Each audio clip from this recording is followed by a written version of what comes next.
बिस्मिल्लाहिर्रहमानिर्रहीम। अस्सलाम वालेकुम नाज़रीन, आप देख रहे हैं ये पाकिस्तान वीलॉग की नई एपिसोड में आपका मेज़बान सोहेब सालिक। सियालकोट का शहर आप सब ने सुना होगा, कौन इससे वाकिफ़ नहीं है। पंजाब का एक खूबसूरत शहर, आबादी के लिहाज से पाकिस्तान का 13वां बड़ा शहर है। दुनिया भर में सियालकोट अपनी अलग शनाख्त रखता है। इसकी बुनियादी वजह यहाँ के ज़हीन, मेहनती और काबिल बाशिंदे हैं। दुनिया को हैरान कर देने वाली सलाहियतों के मालिक। खेलों के सामान की तैयारी से लेकर खेलों के मैदान में अपनी जीत मनवाने तक सियालकोट की एक शानदार तारीख है, जिस पर पाकिस्तानी को फख्र है। सालाना $2.5 अरब से ज़ायद ज़र मुबादला कमा के देने वाला ये शहर मुल्क की तरक्की और मईशत में इंतहाई अहमियत का हामिल है। यहाँ ज़बरदस्त सनती सरगर्मियाँ जारी रहती हैं।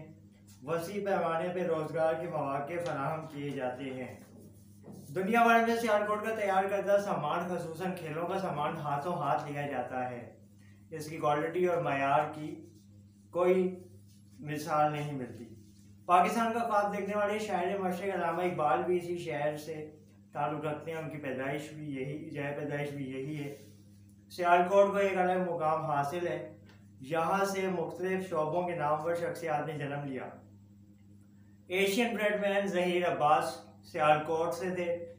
भारतीय टेनिस स्टार सानिया मिर्जा को दुल्हन बनाने वाले शोएब मलिक भी सियालकोट की पैदाइश है। सियालकोट के शहरियों ने अपनी मदद आपके तहत सियालकोट एयरपोर्ट की तामीर मुकम्मल की और अब यहाँ बैनुल-अक़वामी जहाज़ों का आना जाना भी शुरू हो गया है। अजीम कारनामा अंजाम देने पर सियालकोट के शहरी मुबारकबाद के मुस्तहिक हैं।